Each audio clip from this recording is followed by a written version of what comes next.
Buenas, soy Ricard Jiménez y os voy a acompañar en la próxima temporada de La Zurda. En primer lugar, quería saludar y dar las gracias a Tere Barrio Nuevo por todos estos años y agradecer a toda la gente que hay por aquí detrás. Hoy tenemos con nosotros a Andriy Mobchan, periodista, sindicalista y militante ucraniano que se encuentra exiliado en Barcelona a causa de amenazas de diferentes grupos nazis. Buenas, Andriy. Muchas gracias por estar aquí. En primer lugar, cuéntanos un poco cómo empieza tu experiencia militante en Ucrania, porque según tenemos entendido, empezó en el polo opuesto en el que te encuentras ahora mismo. Primero, gracias por invitarme a esta entrevista. Es muy importante compartir la información sobre Ucrania. Empecé mi militancia política, en el año 2003, más o menos. Yo era un extremo derechista, digamos un casi nazi. Formaba parte de una organización de los nacionalistas ucranianos, pero luego yo cambié mis ideas. Yo era muy joven y como muchos jóvenes, yo tenía una sed de información, sed de conocimientos. Creo que mi curiosidad jugó un papel principal en este proceso. Entonces yo estaba leyendo muchos libros, sacando información por todos los lados. Después de abandonar el movimiento de extrema derecha, me convertí en un militante de izquierda, pero en aquel momento el movimiento de izquierda en Ucrania estaba en una situación muy complicada. Habían grupos de los antifa, pero eso era una subcultura. Yo quería algo más serio. Participas en la creación del sindicato Acción Directa y es en este punto donde empiezas a estar en la mira de los grupos nazis. Yo fui uno de los fundadores de este sindicato. La lucha, el proceso, me convirtió en el líder público de este sindicato y, digamos, una persona más pública y más conocida del movimiento de Nueva Izquierda. ¿Cómo fueron los ataques de estos grupos nazis hacia tu persona? En 2010-2011, cuando nuestro sindicato, Acción Directa, empezó a ser muy conocido entre los periodistas, entre los estudiantes, incluso entre los oficiales del gobierno, nos conocían en persona. Los nazis estaban buscando problemas, ¿sí?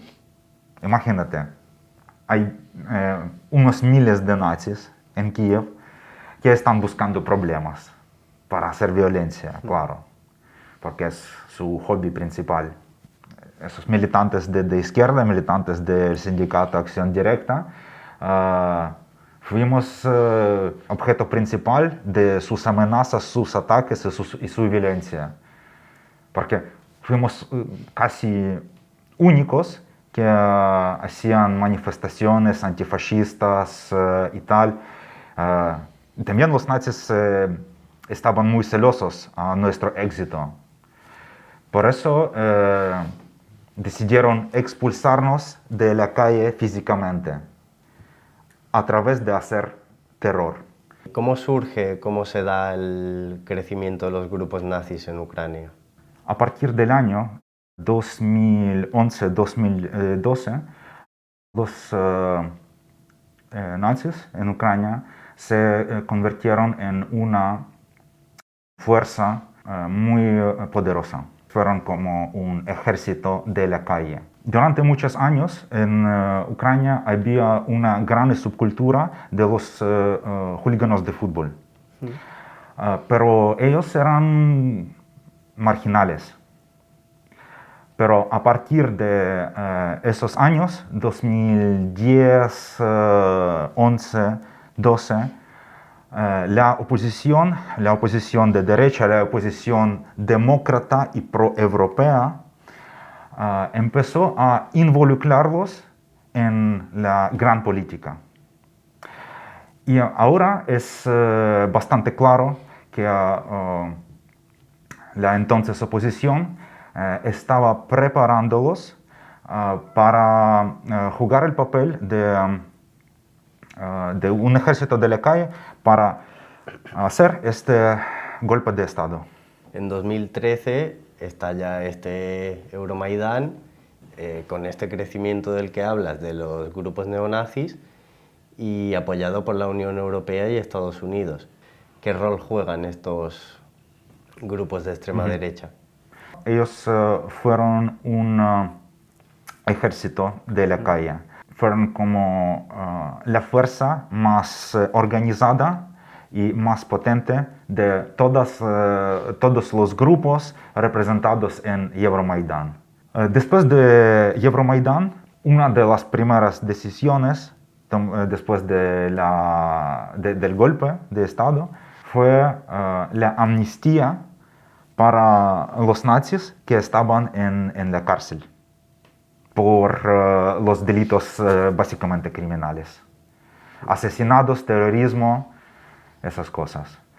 Y luego los nazis se convirtieron en una fuerza paramilitar. ¿Siguió más allá del Euromaidán? Sí. En Odessa, por ejemplo, es bastante cierto que estos hechos fueron organizados. Han traído a Odessa muchos grupos de los nazis, sí, para destruir el campamento de Antimaidán. Y eso fue algo salió de control. Después de la masacre en Odessa y otros delitos hechos por los nazis, espabilados por el gobierno, por el propio gobierno y tal, no había ninguna consecuencias para ellos.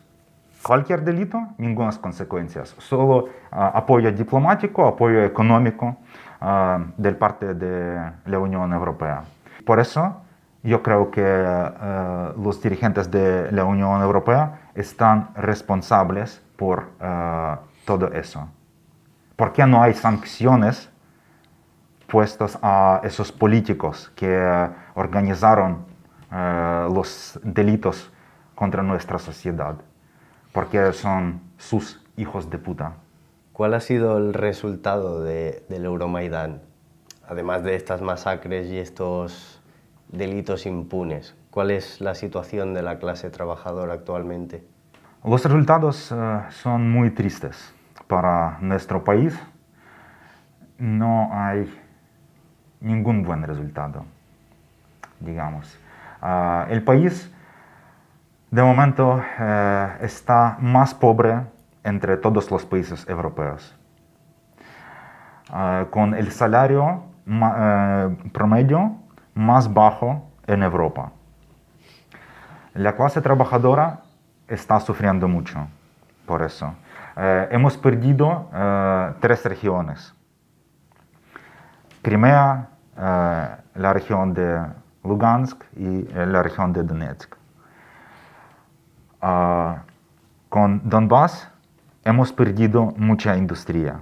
Ahora los ucranianos se convierten en una nación de migrantes laborales. Más que la mitad de los trabajadores jóvenes piensan en trabajar en Europa.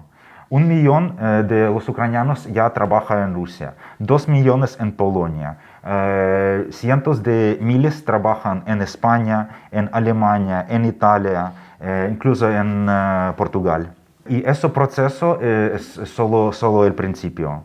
Los ucranianos no tienen ningún trabajo digno dentro del país. Creo que Ucrania durante próximos 10 15 años, será como Bulgaria, pero peor que Bulgaria, un país despoblado. ¿Esperas algunos cambios positivos de cara al futuro en Ucrania? Yo creo que los cambios son posibles. Por ejemplo, ahora el crecimiento de los nazis se han parado.